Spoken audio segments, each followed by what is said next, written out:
আমরা এই রাজু ভাস্কর্যের সামনে এসে উপস্থিত হয়েছি বিকজ আমাদের প্রাণের স্পন্দন, আমাদের অনুভূতির জায়গা, আমাদের ধর্মীয় অনুভূতির জায়গা, আমাদের দায়বদ্ধতার জায়গা।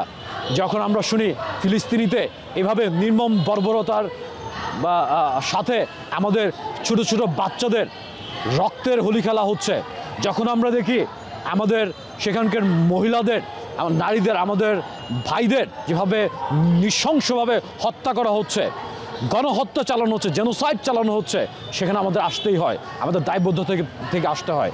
এখন আপনি যে প্রশ্নটা করেছেন আমাকে যে আমাদের এই আওয়াজ কতটা গুরুত্বপূর্ণ হবে এটা আপনার নিরসনে বা বন্ধ হতে, আমি আপনাকে বলবো বাংলাদেশ থেকে যদি আমরা আওয়াজ তুলি, আমরা যদি ইসরায়েলি প্রোডাক্টগুলো বর্জন করি, আমরা যদি ইসরায়েলের যারা দূষর আছে তাদেরকে বয়কট করি, এভাবে যদি পুরা বিশ্বে যদি এই বয়কট কর্মসূচি যদি আমরা পুরা বিশ্বের প্রত্যেকটা রাষ্ট্র যদি চালাতে পারে এবং এদের বিরুদ্ধে যদি আপনার আন্দোলন, দুর্বার আন্দোলন চালায় এবং ভয়েসটা রেজ করে, তাহলে আমার মনে হয় এই আওয়াজ কিন্তু ফিলিস্তিন এবং ইসরায়েলি পর্যন্ত কিন্তু যাবে এবং ইসরায়েলের যারা দূষর আছে তাদের পর্যন্ত যাবে। এবং এটা শুধু আপনার মুসলমানদের অনুভূতির জায়গা থেকে না, আমাদের মানবতার অনুভূতির জায়গা থেকেও কিন্তু আমাদের প্রত্যেকটা মানুষের দায়িত্ব হচ্ছে এর বিরুদ্ধে আওয়াজ তোলা।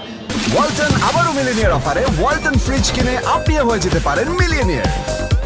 মিলিনিয়ার ছড়াছড়ি দেশ জুড়ে, এটা শুধু ওয়ালটনই পারে। আপনাদের দল জাতীয়তাবাদী ছাত্র দল আজকে প্রোগ্রাম করেছে, তো আপনারা আসলে এই প্রোগ্রাম থেকে মূল মেসেজটা কি দিয়েছেন? আমরা মূল মেসেজটা আমাদের সরকারকে এবং সরকারকে বলতে চাই, আপনারা সরকারিভাবে আপনারা এই ইসরায়েলি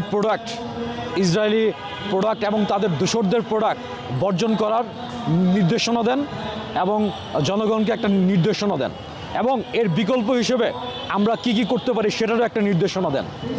আর আমরা এখান থেকে আওয়াজ তুলতে চাই যে এই যে বর্বরতা, এই যে নৃশংসতা, এটা অতি বিলম্বে ইসরায়েলকে এবং ইসরায়েলের দূষরদের বন্ধ করতে হবে। না হলে আমাদের এই ছোট আওয়াজ, যদিও মনে হচ্ছে ছোট আওয়াজ, কিন্তু এটা ছোট আওয়াজ না। এইভাবে একদিন কিন্তু আমরা সম্মিলিতভাবে পুরা পৃথিবীর মানবতা যখন এক হয়ে যাবে, তখন কিন্তু তারা পালানোর জায়গা পাবে না।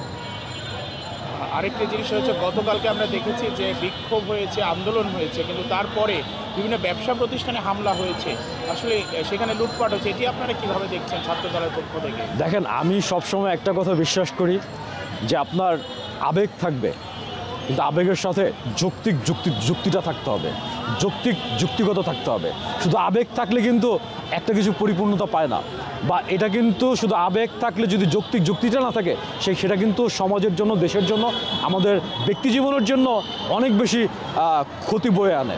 তো আমি বলবো যে আপনারা এই ভাঙচুর করে কিন্তু এটা কোনো সমাধান হতে পারে না, বরঞ্চ এটা মত সৃষ্টি হবে, একটা সুবিধাভোগী একটা অংশ এটার সুবিধাটা নিতে পারবে। তো সেক্ষেত্রে এটা অতিবিলম্বে বন্ধ করতে হবে। হ্যাঁ, আওয়াজ তুলতে হবে, ইসরায়েল এবং ইসরায়েলের যে দূষর আছে তাদের প্রোডাক্ট বয়কটের আহ্বান জানাতে হবে, কিন্তু এভাবে বিশৃঙ্খলা করে আপনার দেশকে অস্থিতিশীল করা যাবে না।